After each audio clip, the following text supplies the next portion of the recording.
Bonjour à tous, heureux de vous retrouver aujourd'hui pour une nouvelle recette. Aujourd'hui, un œuf cocotte grand-mère, vous allez voir avec des petites astuces. Pour cela, il nous faudra du fromage de Salers, un pain de campagne, des œufs, une demi-échalote. Moi, je prends des champignons de Paris, mais ça marche très bien avec des chanterelles, des cèpes ou le champignon que vous voulez, un petit peu de fleur de thym, de la crème liquide et un petit récipient, une petite cocotte. Pour commencer, émincer l'échalote finement. Une demi-échalote suffit pour la recette. Nous allons émincer les champignons de Paris maintenant. Donc pour cela, je le coupe déjà en deux. Et là, j'émince bien mon champignon. Là, pas trop fin par contre. Gardez un petit peu de mâche de champignons, ça suffit. Nous allons cuire nos échalotes. Pour cela, un beau morceau de beurre dans la casserole, comme ceci. Attendez que le beurre soit bien moussant. Vous voyez, le beurre commence à mousser. On met nos échalotes dedans. On les fait tomber légèrement, mais sans coloration cette fois-ci. Maintenant, on rajoute nos champignons. Les champignons commencent à cracher leur eau. Vous voyez, il faut bien que tout se mélange. Et maintenant, je rajoute un petit peu de fleur de thym, mais on en garde pour la suite. Et on réserve pour mettre dans la cocotte.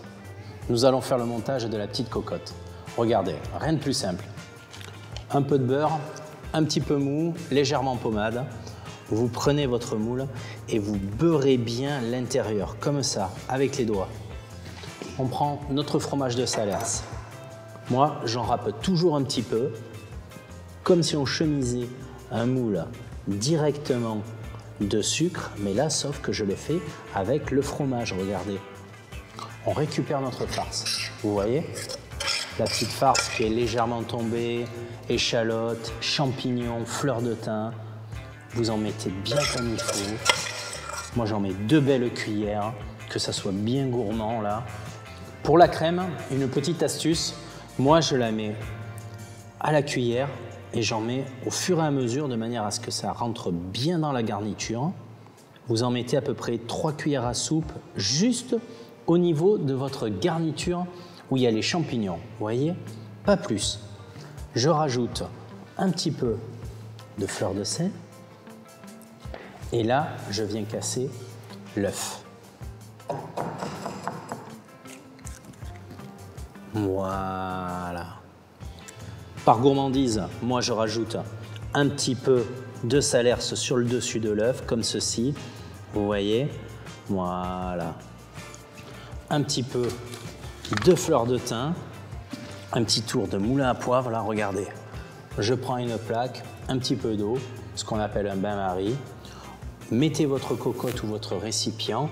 Il faut que l'eau arrive à moitié de votre récipient.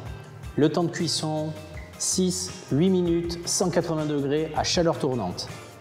Tranchez 2 belles tranches de pain, épaisses de 1,5 cm, 2 cm maximum. Et dans notre sautoir, mettez bien de l'huile d'olive, laissez chauffer légèrement et maintenant, ajoutez le toast. On écrase la fleur de thym sur le pain et colorez bien les 2 faces. Vous voyez, ça commence. D'un côté, ça caramélise. Et une fois qu'il est bien caramélisé, on râpe un petit peu de Salers juste sur le pain chaud comme ça. Notre œuf est sorti du four, nos toasts sont prêts. On prend notre pain bien caramélisé, bien toasté. On le coupe en 2 comme ça. Là, on fait des belles mouillettes. Des jolies mouillettes pour accompagner. Voilà. Venez mettre vos petites mouillettes pour accompagner l'œuf cocotte, comme ceci. Une petite recette pour le dimanche soir parce que ça, c'est simple et rapide.